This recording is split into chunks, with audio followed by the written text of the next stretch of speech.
What are you drinking there? We're live, by the way. What are you drinking there? I'm drinking 2 coffees together. I didn't want to have my paper cups on the screen because it's just such a bad look. So I poured them into one big cup. You crack me up, girl. I've got my waters, yes, and I've put them in cups because this bottle isn't really the most attractive to be drinking out of in the middle of it all. I'm a personal trainer, isn't it? I know, seriously. And then I've got my coffee. So I hope the listeners, I know we've got some people here on now. I hope you're got your coffee, your water. I know, Jen, fortunately, I looked outside today and I saw rain and I thought, she will breathe because she's not missing out on the sea today. That was literally my first thought. I still go in the wet. I still go in the wet. Oh, you still go in the wet? Okay, sorry. I woke up at 4:30 and I thought, shall I whip up there? And I thought, no, wash your hair instead. And so I did that. And so I've got an hour and a half before my first client. So after this, I'll probably go up because it's a really nice cocoon and looking out and doing a quick walk in the rain and blah blah. Well, we appreciate that you did your hair for us today. I did mine for you. I dressed up today. Thought Jen is on the other end of this. I better make sure I rock up looking good and feeling good. So I didn't do my morning routine. So hopefully I'm going to be a pure enough soul for this conversation. You are always a pure enough soul, my friend. Hey, welcome to the decision table, by the way. And you know, one of the things that we've been doing I've been doing on the decision table is having a conversation with someone every day. And I did it all of January, and we used the lens in January for something that I'm doing, which is writing a white paper around the need for a new approach to leadership. So all of January, literally every day, I just brought that up as part of the lens of the conversation. Our lens has changed for this one because the next white paper that I want to write about is something that is so my wheelhouse. It's something that I feel very, very strongly about. It's all about my work. And I was really excited because you're kind of the first one that I introduced it yesterday as a topic. But you're the first one off the ranks. And I thought, who else? This is a good topic. So here it is. And it is around the fact that there is this importance to increase the muscle of human intelligence. And I really do believe this. And I think, you know, this is the secret advantage to being the most effective human we can be and the most effective in our leadership, in the way that we show up, play up in life, how we play. We can play bigger when we are smarter husbands. Yeah, that too. Smarter humans. When we husband ourselves. What a play on words. Oh my gosh. But when we turn up and we are smarter humans and, you know, I think there's so much room to have a good conversation around this, and especially with your work as well of, you know, like us thinking for ourselves. Imagine if humans thought for themselves, if humans trusted their own instincts and trusted, like I think of human, to put it really basic, I think of human intelligence as our data that we have as a human, and then what we do with that data and how we use that data. And I think and so for me, the importance of human intelligence is really, it's a secret advantage when you know how to access that, when you know how to use that muscle. What do you think when you hear that? What goes on? You know, I love all that because that's really my work, as you know. It's really about the human muscle of, you know, your own unique intelligence. That's what the whole thing's based on. That's why I thought you'd be awesome for this as the first person off the ranks. I mean, hello. Yeah. So, you know, I think people have got a pretty strong instinct deep down as to what could be right, but the thing is they don't often trust it, or they get confused about what it is, or they're easily kind of swayed by people with a stronger energy. So, you know, I think, you know, as far as the human intelligence thing goes, I think it's built from a young age. You know, and I think what you'll see is there's a lot of people that have had trauma, or they've had, you know, a childhood wound and things like that, that is actually crushed. It's almost like you've got these beautiful petals and the petals have been smashed. And so they're not trusting the flowering of themselves, the flowering of their ideas, the flowering of themselves in the world. And, you know, that's a fair call, because their cellular or their cellular memory or their nervous system has actually been damaged by, you know, through actually trusting their own gut. And, you know, you'll see a lot of these people, especially in the entrepreneurial space, where then they'll take it the other way, where they'll push really hard, you know, against the trauma to try and, you know, create new things in their life and do new things. And so I think a lot, you know, to be fair, not everyone's on an equal playing field with human intelligence. Mm-hmm. They're not. I agree. And I think, you know, I know that your whole thing's leadership and you're really passionate about leadership. And I actually think this is what sacred leadership's about. It's about, if you have an intact nervous system, if you have got gifts to share, you know, really being that sort of calibrated human being for others to recalibrate around and then start to trust their own kind of human intelligence, their own knowing, their own decision making, their own brilliant ideas, if you like. So, you know, taking it straight back to the, you know, the deepest core, I don't think it's an even playing field. You know, and it might, and it's not just a matter of reading a book. I think it's a whole integration of a nervous system. And yeah, and I think there's so many goodness. There's so much of what you've said there already is. There's so many things that we can pull apart, and I think you go and you say it's in your cellular. See, I can't even say that word this morning. Okay, I gotta have my coffee. In your cells, and well, if that's the truth, then can we change the way that our cells have? Can we develop what's your thinking around all of that? Oh, you know, it's such an exciting thing, because of course it can be healed. Of course it can. Of course things can be recalibrated and things can change. And you know, just so everyone who's watching knows who I am, I'm Jen Cudmore, and I'm really an entrepreneur alignment coach, but my background is kinesiology. So this is, you know, what we're working with the cellular nervous system, we're working with all those things, and, you know, now I do it with business and leadership, and we take it into that world.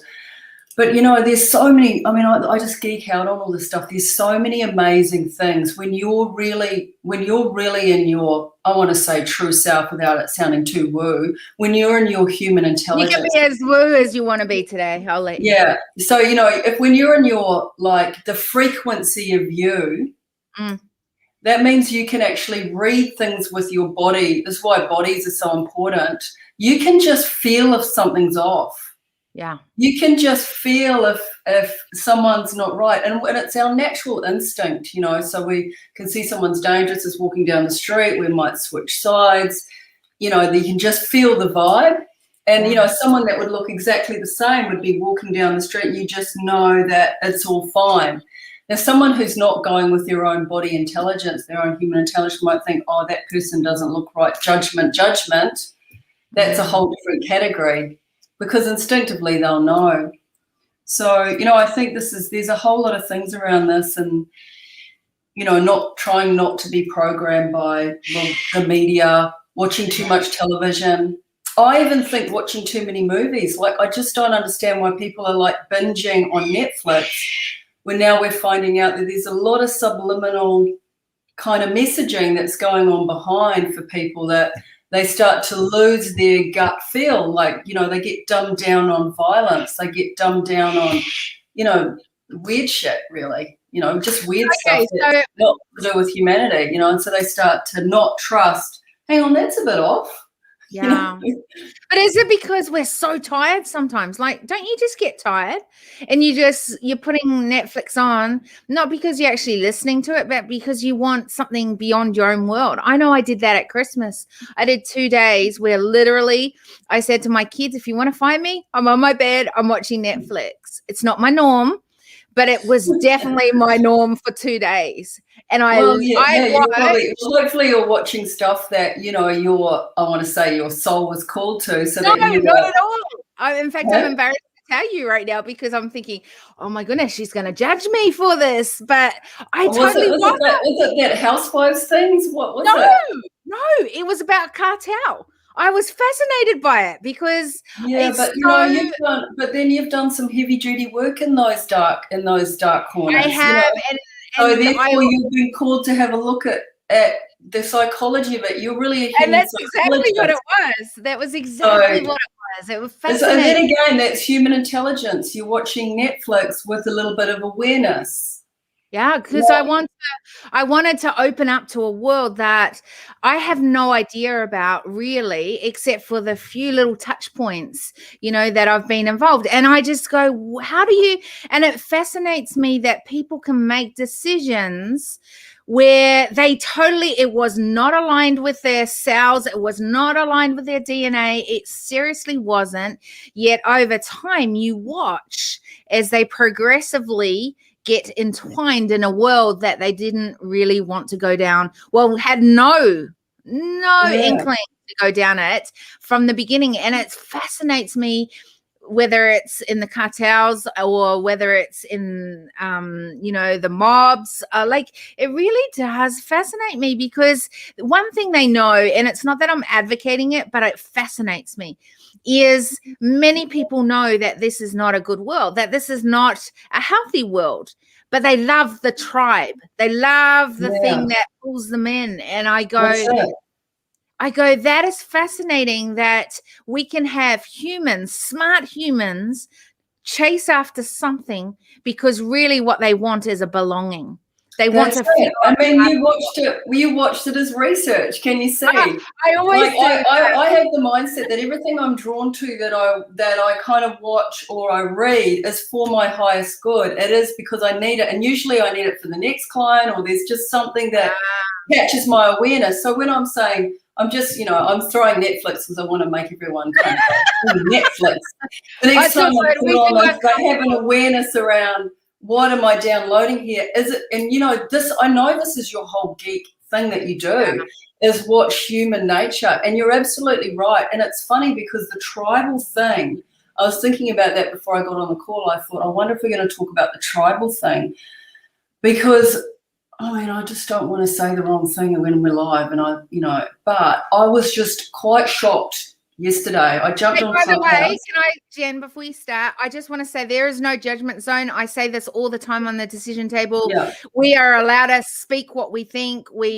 There is no right or wrong. It's literally your perspective, what you're thinking, where you're at, and we know that we keep evolving. So although we may say something today, it may change tomorrow. I might change my mind tomorrow. That's it. But you know, we've got more insights by then. So who knows, right? That's exactly true. That's how we evolve. But you know, I happened to get on Clubhouse yesterday. I don't know how many of you guys were on there. I could not believe someone by the name of EM was through the whole thing. Yes. I couldn't believe that. Like, there was one room, the overflow, and I jumped there and I listened and I thought, well, one, you can't comment. So there's all these people possibly with their mouths open. So in kinesiology, when your mouth's open, you're taking in everybody's stuff and you're not thinking. You have your mouth closed and you have the tip on the walls of your mouth. And you know, and he's interesting fellow, but he's not God. I've noticed. And you know, he's playing with some gene stuff there that I'm not sure about. And it's just rooms of people wanting to belong to this kind of this scientific, this new world hope, and he seems hot and all those things, you know, and he's got cool cars.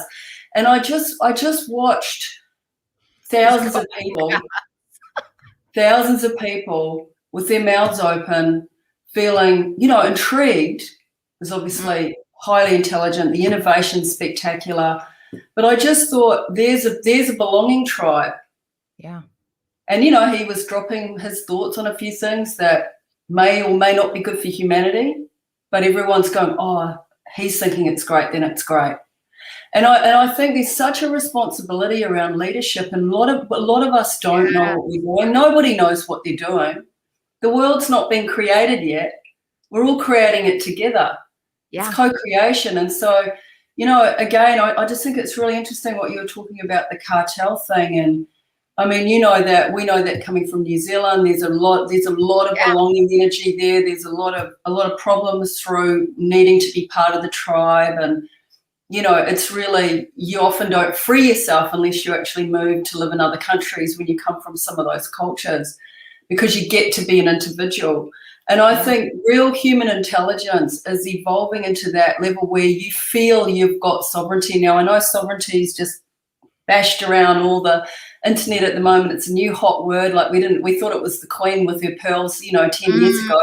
But everyone's talking about sovereignty, and I get it. It's like feeling like, at least for the most part, you've got control of your decisions, who you are in the world, what you want to become, what you want to create, what income you want to get to, who you want to help, what you want to launch. And that's the core. I mean, that's the core of the work that I do. And I see it working over and over with people that really claim what you would call probably the human intelligence. And, you know, that kicks into the spiritual intelligence, which kicks into the universal intelligence, but you can't have one without the other. You have to be in your alignment and pick it up, you know. It's an interesting thing. You brought up the whole tribal side of it more, and I just think, and the whole Elon stuff. Like, I get it. I think what is happening though is that there is this sense of uncertainty of the pathway forward at the moment, and so as humans, we are wanting to feel more certain. We want to feel more secure. We're wanting to feel more safe in knowing that there is, and we want some hope for the future. And I think what someone like him is doing right now in that situation, and he dominated Clubhouse yesterday, was the fact that he was giving hope to a future that everyone is really uncertain about, right? Like, in his own little way. That was his piece of, well, I feel that it's going this way. And because he's already done some amazing things, then that gives him a platform to start speaking from. And I think this, in one case, is really scary, and in the other case, it's a shakeup that, as leaders, if we stand up, if we stay strong, then you know, and have smart brains that, you know, make smart decisions, then from that is going to flow some pretty smart, hopefully, solutions to the table, right? And I think the problem is that we as humans are getting so used to the media telling us things, the systems that are in place conditioning us a certain way. We've known for generations that, you know, we've got biases because that's just how it's always been done. It's always going to be done this way. And so this comes into play when it comes to things like this. So I think, you know, on one side, it's the hope that people are drawn to. It's the certainty that he has that people are drawn to. But on the other side, it's because, you know, and it's because humans are starting not to think for themselves anymore, that are not used to, or even if I do think for myself, am I allowed to speak that? Am I trusting that what I'm saying is going to be received in the way that I meant it, or whatever it is, right? Yeah, and it, you know, it never is, because that's human nature, I guess, too. And I mean, I think the other thing about it that you're saying, and I think what you're doing here too is part of that, is people, the great thing about it, there's a couple of great things, is everybody's got these platforms now, and they're able to actually have these discussions and create these platforms. You know, we know that, you know, platforms like the one that we saw yesterday there's things in the back end, there's sponsorship, there's money and all that, there's, you know, a whole lot of other things that will create the influencer, that will give the power, that will give, you know, the media attention, all those things. We know how that works. But it's what's really great is people get the opportunity now to actually have their own platform, to actually speak it out there. And, you know, people are getting, well, they're getting dumber and dumber, but they're also getting smarter and smarter. Like, it's funny, it's like extreme, isn't it? Yeah. And so they can just sense if someone's, you know, they're getting better at sensing someone's authenticity, I think. And you see this, you'll see this, you guys would see this with, you know, your business as well, like people feeling drawn to working with, you know, some of your business leaders based on just the vibe that they've got, not even the promise of the result, you know. And I think people will start, I think that's going to be, people will either just completely, there'll be people that are completely dumbed down and be not able to sense if someone in the media is authentic, or someone with a big platform or a big influencer is authentic anymore. And there'll be other people that will just know, like, you know, 50% of what they said, but a couple of things I'm concerned about, and I'm allowed to be concerned about some of it. I don't have to swallow all of it.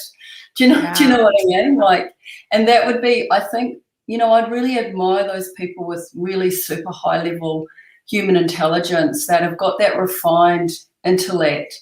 I'm a little bit black and white. It's just, it's my makeup, you know, it's just the way I am. Once I'm into something, obviously when I'm coaching, it's a little bit more refined, but sometimes the black and white's just part of my personality, and that's what it is. But I have to say, I do really respect those people who've got that refined intellect, that they can really kind of just weave it out a little bit more and spread it out, go, well, this piece here and that piece. And I mean, I totally admire them. They're freaks, really. And they're not that many around, to tell you the truth. I don't feel like there's that many humans like that.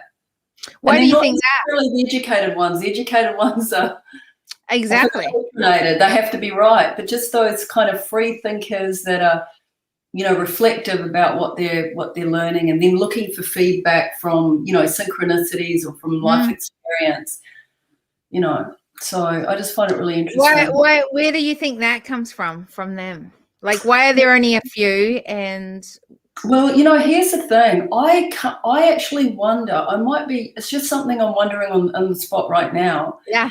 If they actually are, because their nervous systems are calibrated where their brain pathways can actually process, not necessarily straight into the primitive brain, come back with some information, go, that's how it is, or go into the real kind of logical brain where they've learned all the stuff and go, that's what it is. Or go into the emotional thing, which is judge this person, don't like them. They can actually track through and bring a little bit of an essence of all of it. Yeah, I have this theory that it comes down to compartmentalizing, as in they can go into a compartment, like go into that spot there, work with that, then come out of that, keep that over there, and that information that they've collected from that, the data they've bought from it, and then go into this piece over here, and then, you know, calibrate it all together. And I think that it's an interesting concept, and I think it's so powerful. It's funny because you said, you know, your area is sort of, you work with leadership, and it's funny because I say leadership because the world wants you to niche down, and then it's so funny because if you're doing it in the entrepreneur world, leadership is such a general niche, but to me, leadership is a niche, because if you ask what I work with, it's really, does this add value to humanity going forward? Does it take away? Like, it's humanity I want to work with. It's knowing humans are stakeholders at the decision table, right? But if you tell people that, it's like, whoa. But for me, it's like, I see it as a big thing over here. And you talked about extremes. It's way over here. So it's humanity's here. And then it's like the individuals here, right? Like humanities as a collective, humans as an individual. And it's like, how do we bridge that gap and narrow that gap from this collective over here where there's just zillions of humans doing whatever they want to, wherever they want to going, how as individuals do we become and use our amazing brains? Because I think that every single person has an amazing brain. It's just, it's not necessarily being used in the right ways, then getting the right behaviors from it, and then the results that are actually needed at the table, right? So kind of big stuff in that way. But what it is that really it comes back to going, how can we use this muscle of human intelligence and start making smarter decisions, more effective solutions at the table, and start impacting in a way that is going to add value to humanity. That's what it all comes back down to, right? And I think it's funny because you mentioned extremes, and I mean, that's my work, is working with extremes. It really truly is. And in a lot of ways, what's happening across the globe almost pushes that extreme and widens the gap between where we are now to where we want to be. Definitely. Like, it looks like we're all together and working together on everything, but actually what's happening is there's a divide. Yeah. And people can't see it, and it breaks my heart. I tell you, I pray about it all night. I wake up in the night. There's stuff around it. Yeah. It's big. It is big. And I think what you're talking about, and I can sort of see it when you're describing it. It's almost like you've got this big picture of humanity. I can see it. It's like crowds of people, like auditoriums of people, and it looks like you're trying to manage a rock concert. Yeah. But all you're doing really is you're singing this song that activates the heart of all these people, and they're all singing the same song. And yet you can't go up the front of the rock concert and say, hey, we're all going to work together, sing the song. You remember the chorus, what? You don't remember it? You didn't learn the words? Yeah. It's none of that. It's within them. They've been listening to it on the car on the way there. They remember that song from when they were 15, whatever it is, if it's you two. But you know what I mean? And it's like, they get it. And there's a memory cell. There's something within it. And suddenly everyone's rocking it out to the same sound, the whole auditorium. I mean, I think that's the humanity leadership that you're talking about, but people make it all, I don't know, like politically correct, and it doesn't work. You can't be politically correct at a rock concert. It doesn't work. What you do is I was just trying to imagine that right then. And they all start raging. You see what I mean? And I think that's the dilemma of it. It's not an academic thing, humanity leadership. It's an essence. And, when you're with, especially the rooms that you're in and some of the things that you're doing, you've talked to me about it, when we're getting together and things like that. They're high-level people. Like, they're high academic, corporate, background this, committee that. And then you've got to come in and go, well, actually, we've got a new microphone for you. Yeah. You mind if we've got a guy in a black singlet bringing in a couple of drinks now and then? You know what I mean? They're going like, hang on, but this isn't how we normally do it. We need to break it down. And it says, no, you just need to sing the right song. Yeah. A song that. So how do we do that? How do we narrow that gap from, I mean, that's so uncomfortable, right? Like, it's so not the norm. And I mean, your work is not necessarily the norm either, right? Like, it's not comfortable for every single person.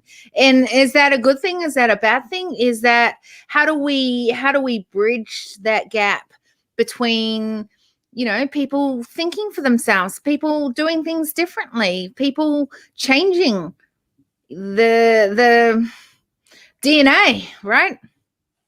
How do we bridge this gap? It's so far in a lot of ways from the world, from what they used to. Sorry. Yeah. Well, I think, my beliefs around it are that it is an inside job. Like, and I don't think everyone's called. I don't think everyone's called to really make a huge impact. But there's some people that are, and you are. Like, if you're called, you just have to follow soul and go, okay, what would you have me do? What would you have me do? What would you have me do? Next minute, you're in this room. We know about some of the rooms that you've got into. We've spoken privately about that. It's just friggin' phenomenal what happens to you, because you're choosing to be chosen to help to help humanity. And, not everyone's got, I don't think everyone's helping. Everyone's got the ability to touch everybody. It's just the way it is. And when we're all singing the song in the rock concert, we all become one, and we're all on the same page. We're all singing the same. We're all part of the oneness. But, this is really my work, where you actually go deep into the soul contract really of what you're here to do, and you activate it from the inside out. And from a business perspective, you know, you start to attract soul aligned clients. Your work starts to get more powerful. You can't do it from the outside in. You can't look out there and think, how am I going to get into that, you know, into that auditorium, and how am I going to get into that boardroom? You can't. It doesn't work that way. It happens through miracles. You know, we've had coffees about it. Like you've got these miracle stuff, and you keep humbling yourself. You keep trying to keep this vision that you've been given, that you're not letting it go. Yeah. And then you get guided. I've tried to, by the way. I've tried to. You're doing the white papers. It's a journey, you know. Yeah. And you're chosen for it. So you know you're chosen for it. So you don't have a choice when it's like that. Like for me, I don't feel like I have a choice in many ways not to do my work. It's my soul purpose. Yeah. And so it's just within me. And therefore the right people come towards me, the work gets even more power. You know, the good thing about my work is that it's really the thing that so many people are coming to now, even people that weren't into doing any of the woo-woo or any of the spiritual work on their business. Any of the childhood wounds, they just wanted to know the next strategy on marketing and funnels and and how to speak on whose stage and who to collaborate with. They're all coming now because they realize it doesn't work, because everyone's afraid. They have to recalibrate their nervous system, stand up, you know, attract the people that they're meant to attract, and, you know, and also get powerful financially too, which is, you know, as you know, like if you've got a little bit of extra dough, you can do stuff. You can travel and have meetings. You know, I know you went all over the place for years there, flying in and out for 1 week and this and that and United Nations this and that. Do you know what I mean? Like, you had the ability and the resources to do that. So I think getting really powerful is really important for people that want to make a difference, rather than worrying and trying to fit in. And, you know, you've got to sometimes step out of the tribe to come back to help the tribe. Always. I love that. You got to step out of the tribe to come back to help the tribe. And I think this is where I'm like, I so get what you're talking about in that. Yes, I agree that there's not everyone is called to make a big, or use their platform to make a big impact or splash into across the globe. But I do think that everyone is called to be smart humans. I really do. And whatever that looks like for you as a human. Like I think that we've been given brains not just to take up the space in our head, but to use them.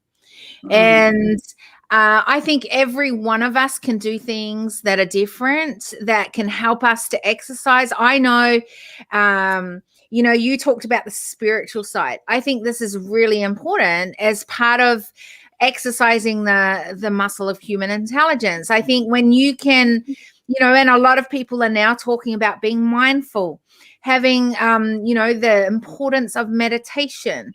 These are practices that help us to connect with our spiritual side. And I think every single person has a spiritual side, whether you have a faith or not. It depends what you exercise in the spiritual side. But I believe everyone's got a spiritual side. Now we can exercise that. We can, you know, make sure that we take time to sit in whatever that is, whether it be mindfulness or meditation or spiritual time. I do a quiet time every day. And, you know, I cannot tell you how much that is part of me and my belief system and helps me to be more effective as a leader. So there's that side. There's the physical side of us. There's a side that, you know, I'm really strong on making sure that I'm at peak performance in my physical, to whatever that looks like for me, and getting to my next level, because I know when I am functioning as a person physically, that my output is, and the impact that I have from that output is going to be much greater. Then there's of course the mental toughness side of me, or the mental ability or capacity that I have, that again helps to exercise what I call the muscle of human intelligence. And I have so many ways that I do that.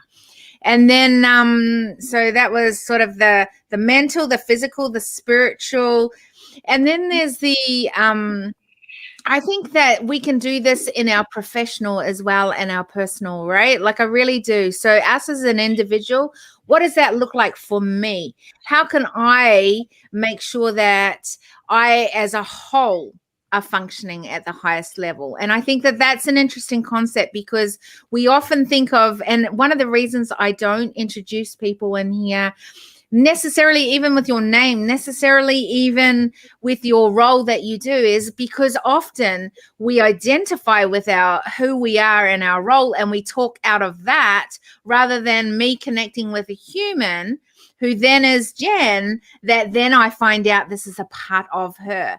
And I think that is something that we can all work on better, is working as a whole, knowing that these are, you know, if my personal life is falling apart, it will have an impact on my professional life. We are not, you know, like these separate, isolated things that then sort of move around in life. We are the whole of us. And I think this is an interesting thing, because the world does not teach us to function, or the systems aren't created for us even to function as a whole necessarily, because they've looked with just one lens. Yeah. Any insights? And it's really easy to get compartmentalized into all these things. Like I see it, you would see it a lot. I think a lot of the men tend to do it a lot too, with the male, you know, entrepreneurial guys that tend to be a bit like that, where they're doing their mindset and then they're doing their exercise and then they're doing their, I mean, the male brain's quite a lot like that anyway. It's just the way the male brain breaks things down.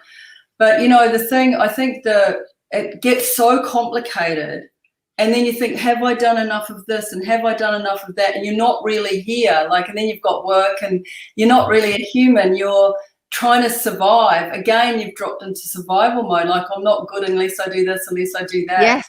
And I mean, I think I call it soul. I mean, you know, everyone's got a different view on the word soul, but if you just come from soul, you know, wow, you don't have to even really think about being spiritual, because, as you know, you need to, just like you need to brush your teeth and you need to maybe take the clothes off your floor or whatever, you know, you do need to create a bit of space for these things. But I love it when you get so in alignment, so in that soul alignment, that you're not even thinking about anything to do with the upgrade of being a human or the brain. That is human intelligence. And you see it in these really soulful kids, don't you? They're just like, they're so in their creativity, they're not second guessing what's coming out of their mouths, they're running around, they're doing all the things. But so again, I just think we naturally have human intelligence, and then coming back to the trauma thing, is often something that is fatigue or trauma, or, you know, being fed something that's not yours, that actually blocks you going, you know what, and you see those people that are uninhibited, and they're so nice to be around, aren't they? They're coming back with, you know, something really interesting, and they're just in, I call it alignment, but they're in integrity, they're in their vibe. So I think, you know, this is how I do it anyway, and this is what I talk about. I talk about soul-aligned clients. I talk about being soul-aligned, and everyone's got a different take on soul, but I think it's unique essence aligned. What's another way of saying it? You being you sounds a bit like let's stand on a couch and do a Tom Cruise. I'm not sure about that. You being you doesn't mean to say that you've got to be like swinging your bra off and chucking it, you know, into the middle of the road or anything. So there's people actually take that sort of level of, I feel like gets a bit indulgent, that you being you thing. But it's just being in that kind of calibration of your soul, you know. It can just simplify it. Yeah. Personality. If you had a really lovely, grounded childhood with trees and blue oceans and that was my childhood. What are you talking about? No. Plenty of bonding, then you will naturally be, which is why it's really important for the bonding for children. They feel bonded, they've got mentors. It's all the breakdown of the family. We know all that, you know, like it's all the, you know, it's the dark's coming in, and like in that movie you watch, and people get addicted to it. There's a feel, they get called over here, and there's an energy there that's bigger than them that they feel drawn into. Yeah. Okay, so how do we pull this back into being more effective as leaders on exercising this, like bonding the culture, like really creating cultures that people are feeling and wanting to be a part of that tribe?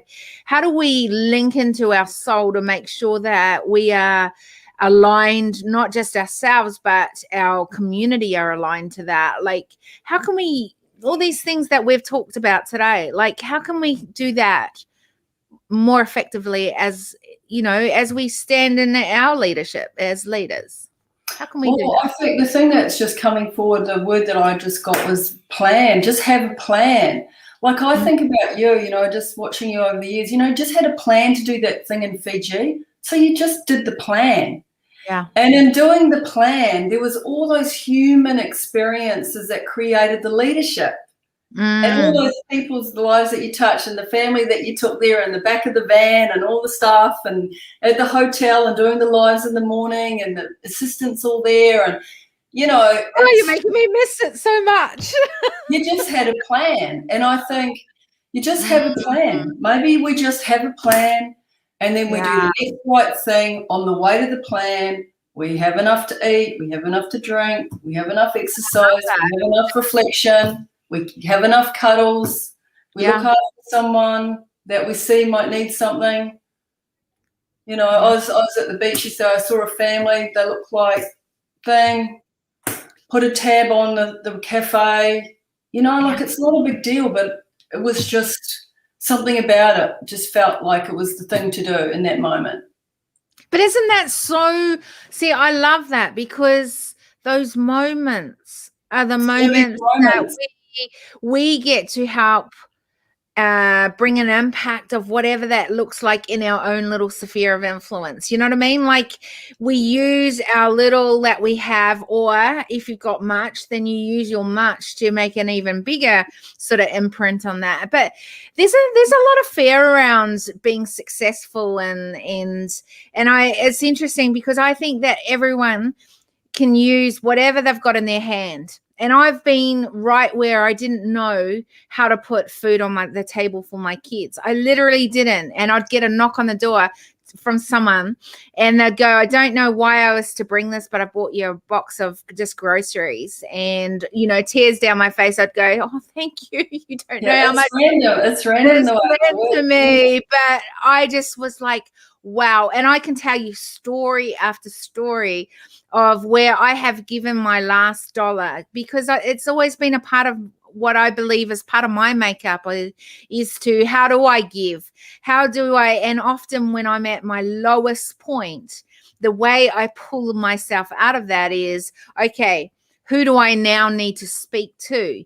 What can I give from what I have right now? Who do I need to spend time with to pour out of, even though I might feel like I've got nothing to give? And every single time there was something that I could give out of. There was something I could give to. There was something that I could give. And that taught me the best lesson ever, that it didn't matter at what space I had, I could always give. And when I had more, I could give more. And that was such a powerful thing for me. And it's why I do what I do in a lot of ways, because I learned that lesson when I literally had nothing. Yeah. And I think, just jumping on the back of that, like that is what human intelligence is. If we break down the two words, you're being human. Yeah. It's human to help your fellow man. It's in our DNA. We're born that way. Yes. And even if we've had a terrible child abuse or anything horrific, it's still in our DNA to help our fellow man. It's the DNA, because our DNA actually knows that we are one. It's just there. We can't get rid of it. They might try and get rid of it with different things, but it's still there. It's still there right now. We got to. I agree. And then the second part of that is intelligence. And so if you're in your humanity, and you're not in primitive brain and you're actually caring about other people, what it does is it flicks you into a high level of intelligence because you're not surviving, you're not in competition. You know, imagine what it's like for business being in human intelligence. You're not freaking out about your frigging competition. Yeah. You're just intelligently serving your business, your clients, your next level, the big plan, if you're a leader in a company, you know, and so that's a next level intelligence. You know, we talk about Maslow's law and all that, you know, you're not in the primitive brain, it's the top of the pyramid thinking. And so, you know, and sometimes we just really have to do the inner work to let go of the trauma that makes us afraid. We just have to. Nobody's immune to it at the moment. And if you notice the people that are doing really well through COVID at the moment and all those things have done the inner work. They trust, I don't know, God, universe, themselves.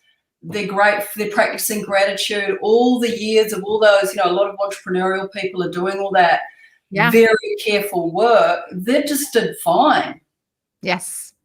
They did really well. And then they were able to, you know, set up this kind of this energy field, which was super calibrated, super calm, not worried about the competition, maybe adjusting. Some people adjusted prices, some people adjusted programs, some people pivoted, and then they became like sacred leaders. Yeah. You know, and like, you know, also had extra money to share. Yes. You know, like paying the hairdresser twice. Yeah. You know, things like that. Or even paying for something. There was a lockdown, you just pay them twice. Yeah, or you just pay for something and don't even use their service, but because you know that you want them. Yeah. And that's humanity, you know, and there's people out there too that don't have, you know, they can't make the mortgage or they're this and that. And so just, you know, I love that whole Gandhi thing or whatever it is, you know, just help someone who needs you, who's got a bit worse off. And you've got a half an hour or you've got to smile or you can take someone's kids and look after them while they can go and do something or there's stuff you can do. Puts you in a different level of intelligence. Suddenly you get a miracle. The universe starts to drop it in, you know. Okay, so here's one thing that I have to bring up because you said human and intelligence. I love the way you actually said that and that whole connection with the human side. Then why do we still have the tall poppy syndrome in Australia? Well, it's all over the world. I know, but tall poppy is in Australia, breaking the ceilings in America.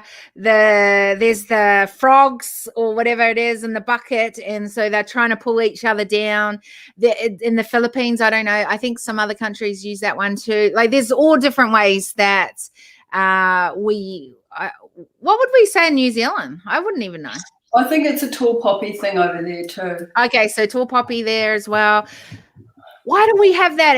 If humans were born to support each other, connect with each other, love upon each other, why do we still have things like this? Oh, because people are just shitty. People are just shitty. They're just shitty. They're just being people, and me included, and all our lives. We just get slack.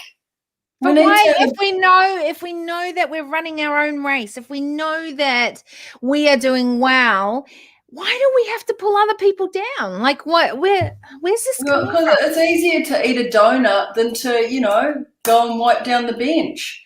It's just been slack. Humans are lazy. They're fundamentally really lazy. They're fundamentally quite negative. Yeah. Without soul, without God, without universe, without reflection. And with COVID, you know, for a lot of people it's been, you know, they've had some humbling, without a humbling. I mean, we're naturally a little bit slack. We're naturally a little bit undisciplined. And this is why, you know, the people that really want to take responsibility for their lives and their next level, they're having to pull that shit in. It's not everyone wants to. So some people just want to be slack, want to have loose lives, want to have loose brains. You know, we all fall into it. Just slacking off and being a good human. Just being slacking off. Being slack. It's just slack. Yeah. So how are you exercising the muscle of human intelligence? What are you doing to sort of make sure that you're not slacking off? I allow myself to slack off. I think that's something. I think you need to allow yourself to slack off. Interesting. Yeah. Okay. Where you go, if this shit sort of thing now and then, and you might some people might journal. I might write down, bugger this or that, or, stuff this. And, we can also use, as far as competition and seeing other people doing better, you guys teach this as well. You use it as an inspiration, as a bit of it's an energetic thing. If you see someone that's doing better than you and you really are getting like that feeling, it's because they're reaching a potential that you've got a similar potential of. Yeah. And so as soon as you own it, go, well, if I'm jealous of that person doing that, that means I possibly got the ability to do something quite similar. What do I need to do? And you just got to transform the energy. Otherwise, it's just uncomfortable too. Who wants to be uncomfortable? I love it. I love it. You might as well be high vibe. Like high vibe's such better energy. But I think allowing yourself to be in a shitty place helps, because otherwise you just get all weird about everything, and you have those people. Sometimes you and I might have a bit of a blur about this and that, and you got to be careful who you kind of share that stuff with. If you've got a coach, obviously that's what you take to your coach, or I'm feeling this and that, and you look at it and you transform it. Everything's got to be transformed. You can't you got to feel it before you can transform it. You got to feel it before you can transform it. I love that. It's so true. That's the core of all healing modalities. You've got to feel the feelings. Otherwise, then you're not human. Yeah. And therefore you're not intelligent. Exactly. Okay. So if people want to know and want to connect with you more, what's the best place for them to do that? That's a good question. Possibly they could jump in if they're into the woo and into a bit of the spiritual work, they could find me on Facebook in my private group, Manifesting Money and Business with Alignment. Perfect. That would be good, because then they see all the free trainings, and otherwise just my website, jencardboard.com.au. I love that. All right. So one question I ask on every decision table to every single person that comes on here, part of what I think is so important is, it's funny because you've brought up things like uncertainty. The uncomfortable. And part of this is that we are having conversations that often are private conversations that are not in the open forum and platform. And I think that it's really important that we start having more of these conversations like we've had today in an open forum, because I think that creates awareness to how we can start, no matter where we are in our world and our space that we're in, that we can start being smarter humans, starting exercising the muscle of human intelligence. And so this creates an awareness. But I always think, it's great to create an awareness, but then it's ownership. What are we going to take from our conversation today? So I ask this question of everyone that comes on the decision table, and that is, what are you going to take from today's conversation? Maybe it's something you've learned. Maybe it's something you're confirmed. Maybe it's what is it that you're going to take? That's an interesting question. Something dropped in when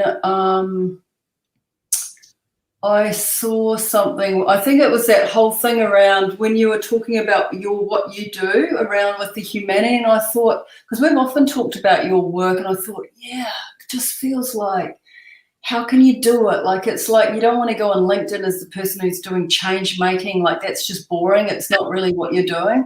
Yeah. And then I just think that whole thing, I just realized with the rock concert thing of like, it's like you can't make everyone sing the same song, but if you can really create an amazing song that really resonates with humans and people, and they get to hear it in their own lives, and when you actually start to play it all together, everyone knows the words, they know part of the words, they know the tune. And I think there's something about the human tuning, the tuning of the human that creates the intelligence, because there's no fear then. And then when you haven't got fear, you're intelligent. You're not intelligent with fear. you're safe, often safe with gut instinct. But then like I talked about at the beginning, I've got so much admiration for those really refined, intelligent people who have got life experience, leadership. They can think in and out of different corners and then stay open. So I think that I like that idea of that for you. Human tuning. I love that. For me, what I'm taking from our conversation is feel it and then transform it. I just think that that's an interesting concept. And I think that there's a lot of people who, when you feel it, then you can transform it. But I think sometimes that there even becomes this, and so I want to play with that. I want to think about that more and percolate on that a little bit more, because I think, interesting enough, the work that I do is so easy when you choose. You can make a decision.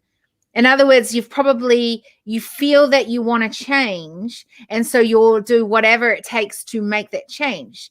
My work doesn't work if you don't feel it. If you don't, it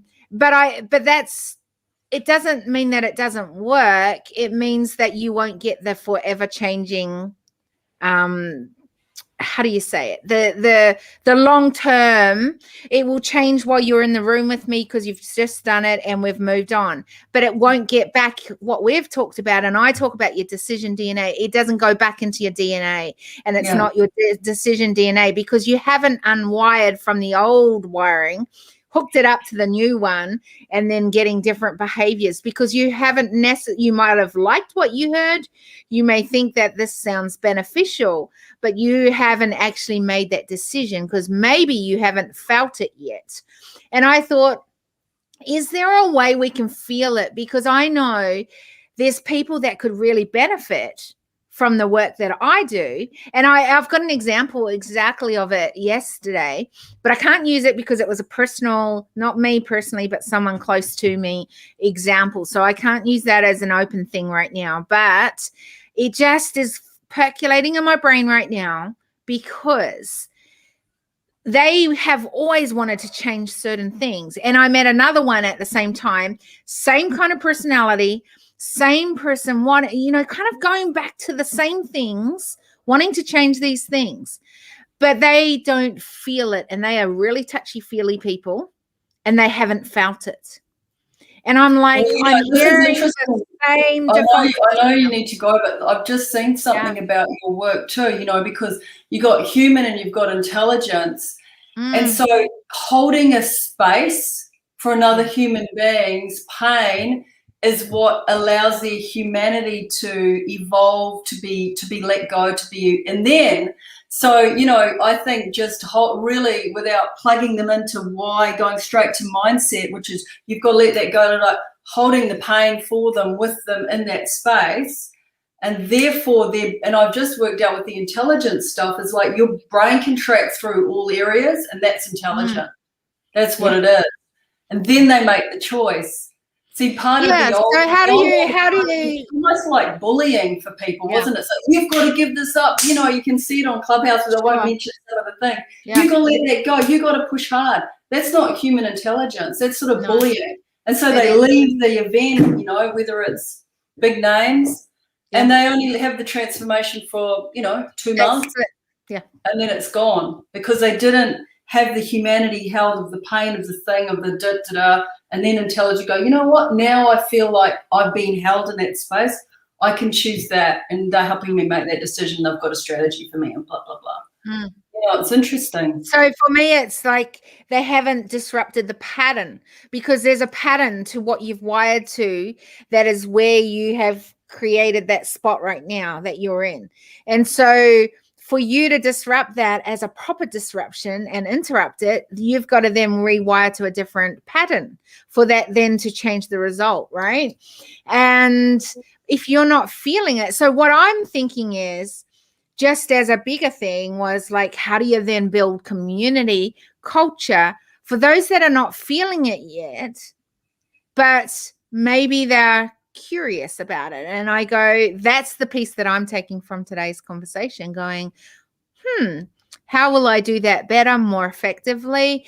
And now that I've got this awareness around that, what will I do with that? And I'm going to like I said, percolate on it. I don't know that I have it all sorted out in my brain. I think that what I love about it was it triggered something in a curiosity in my brain. So, I really appreciate you, Jen, coming on here. I appreciate you just turning up in the way that you turn up. I know you were asking me yesterday, what questions will you ask? And I go, just be you. And that's what I truly wanted, you to just be you. You've turned up today. You've been you. This is the person that I get to have conversation with. And I really, it's the side that it's interesting, because I've literally had amazing people on here, and sometimes those amazing people have been people who, honestly, on the other side of it, you get to see another side, which is more the business side. It's the salesy side. It's and you miss out on the human side, the side that actually is why you maybe did your business, or why you are successful, and those are the learnings that I think as humans, that's how we can evolve better and do things better, be adding value to the decision table in much better and more effective ways. And so, thank you for turning up today and just being you and bringing your genius to the table and adding such value. There's been so many droplets of wisdom. If you were to leave people with something, what would you want them to take away from? Just jumping on what you just said, what will I do? It's more, what will I be? Like, your energy is enough. Like, you're enough. Like, if you're chosen and you feel the call, you're enough. And then this is what these conversations are about, just showcasing the essence of you.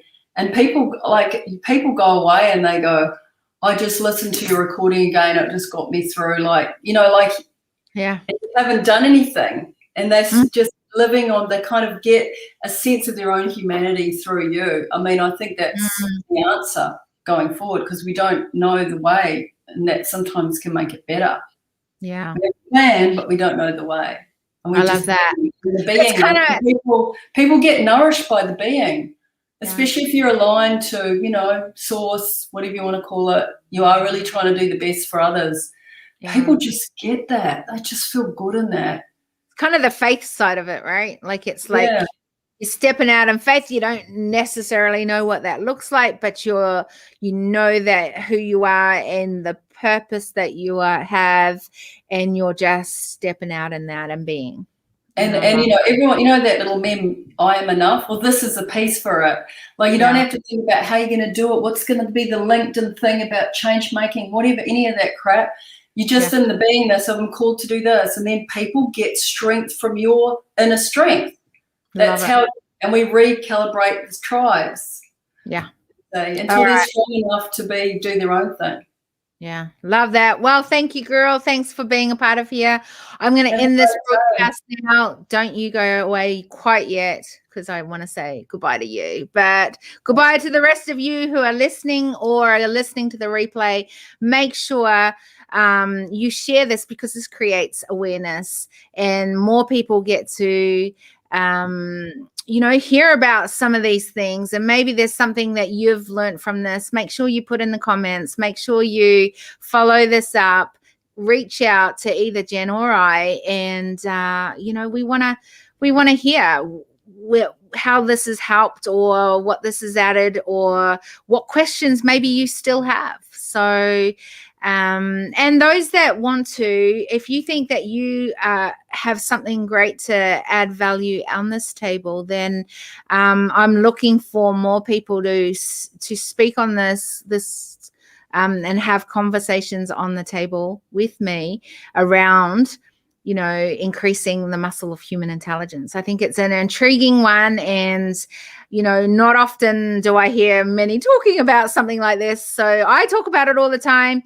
And I would really love to hear how others interpret this, what this creates for other people, how you're doing that in a great way. You've learned some amazing droplets of wisdom. So I'm ending the broadcast right now. Thank you, everybody. And thank you, Jen.